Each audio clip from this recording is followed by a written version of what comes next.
Hello সকলকে, আমি welcome channel, welcome to আমার ইউটিউব। তো আজকে আমরা করতে চলেছি সত্যি করে রান্না, ঠিক আছে, মানে খেলনা বাটিতে সত্যি করে রান্না। আমরা উল্টো রথের মেলা থেকে আমরা এটা কিনে নিয়ে এসেছিলাম। মানে আমি কিনে নিই, ঠিক ঈশা কিনেছে, মাসি ঈশাকে কিনে দিয়েছে। তো মাসি বাড়ি গেছিলাম, তো ভাবলাম যে রান্না করা যায়, কারণ আমি দেখি ইউটিউবে মিনি কিচেন রান্না করে। তো এখানে আমরা রান্না করছিলাম কাঁঠালি বীজ ভাজা আর ভাত, আর কাঁঠালি বীজের সিদ্ধ দিয়েছিলাম ভাতের মধ্যে, ঠিক আছে।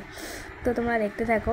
আর এখানে আমি কাঁঠালের বীজগুলো কেটে নিয়েছি, মানে ও ছুড়ে দিয়েছিল আর আমি কেটে নিয়েছিলাম, মানে ইমন ছুড়ে দিয়েছিল, আমি কেটে নিয়েছিলাম। এখানে ছিল ঈশা, ইমন, আমি, শুনু, আর ছিল জোজো, মানে ইমনের কুকুর, মানে একটা আমার কুকুরের মতনই দেখতে। তো যাই হোক, এখানে অনেক কষ্ট পর ওখানে ঝোলছিল না ওই নুনটা, কারণ ছোটো ছিল, এগুলো অনেক বাসনগুলো অনেক বড় বড়ো ছিল, তো ঝোলছিল না। এর জন্য আমরা মাটি গর্ত করে ওখানে প্রদীপ বসিয়ে দিয়েছি, কারণ ভাত মানে নিচটা ভিজে ছিল জন্য ওখানে আগুন ধরেনি। তো যে তারপরে আমি হচ্ছে গিয়ে চালটা দিয়ে দিয়েছি হাঁড়িতে।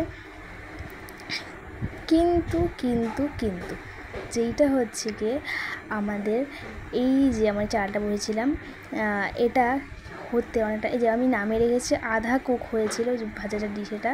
তো তারপরে আমি ভাতটা ভাবলাম যে ভাতটা হয়নি, তারপরে আমি সেটা রান্না করব, ভাজাটা করব।